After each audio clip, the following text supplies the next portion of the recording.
జిల్లా చింతూరు ఏజెన్సీలో భారీ వర్షాలతో వాగులు వంకలు పొంగి పొర్లుతున్నాయి.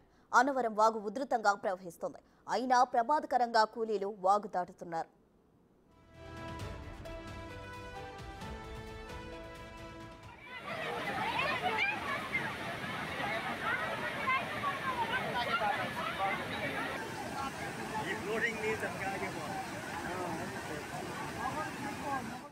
పొలం పనుల కోసం వెళ్లిన కూలీలు భారీ వర్షాల నేపథ్యంలో వెనుతిరిగి వచ్చారు.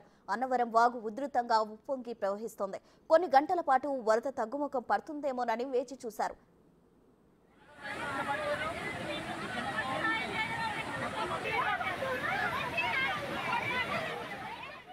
ఎంతకు వరద తగ్గకపోవడంతో ఒకరినొకరు పట్టుకుని కూలీలు వాగు దాటారు. అందరూ క్షేమంగా ఒడ్డుకు చేరుకోవడంతో అంతా ఊపిరి పీల్చుకున్నారు. ఇప్పటికైనా అధికారులు తగిన చర్యలు చేపట్టాలని డిమాండ్ చేస్తున్నారు.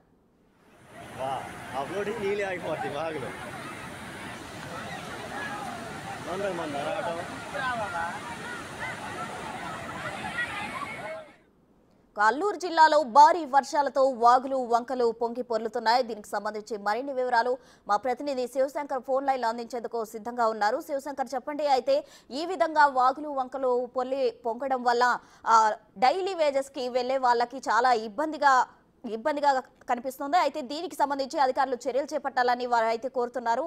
తాజా సమాచారం ఏంటి ప్రజెంట్ అక్కడ? అయితే విఆర్పురం మండలంలో ఉధృతంగా అయితే అన్నవరం వాగు అయితే ప్రవహిస్తుంది. రోడ్డుపై ఉన్న కాజ్వే పై నుంచి ఏదైతే వాగు వరద నీరు ఉధృతంగా పొంగుతూ ప్రవహిస్తుంది. అయితే ఇది ఎగువన కురుస్తున్న వర్షాలు కావచ్చు, జిల్లాలో కురుస్తున్న వర్షాలు కావచ్చు, ఆ వాగులోంచి అయితే నీరు ఉధృతంగా ప్రవహిస్తున్న పరిస్థితుల్లో ఇటు నుంచి అటు దాటి వెళ్లే కూలీ చేసుకునే పరిస్థితులు అయితే లేదు. అదే కూలి పనికి వెళ్లిన వారు ఇరుక్కుపోవడంతో చెయ్యి పట్టుకుని ఆ వాగు దాటే ప్రయత్నం అయితే చేశారు. అయితే ఎటువంటి రక్షణ చర్యలు ఎవరు అక్కడ సెక్యూరిటీ కూడా లేకపోవడంతో భయాందోళనకు అయితే గురవుతున్నారు ప్రజలైతే. భారీ వర్షాలు కురుస్తున్న నేపథ్యంలో ఆ వాగుపై నుంచి ఏదైనా శాశ్వత పరిష్కారం చూపాలంటూ కూడా అక్కడ ఉన్న గిరిజనులందరూ కూడా చెప్తున్న పరిస్థితులు అయితే కనిపిస్తున్నాయి. వాగు ఉధృతంగా ప్రవహిస్తుండటంతో ఒకవేళ కాలు జారితే కనుక ప్రాణాలు దక్కే పరిస్థితి అయితే అక్కడ కనిపించట్లేదు. అయితే అధికారులు ఇప్పటికైనా దృష్టి పెట్టి దీనికి శాశ్వత పరిష్కారం చూపించాలంటూ కూడా స్థానికులు కోరుకుంటున్న పరిస్థితి అయితే అక్కడ కనిపిస్తోంది. Right Shivshankar, thank you.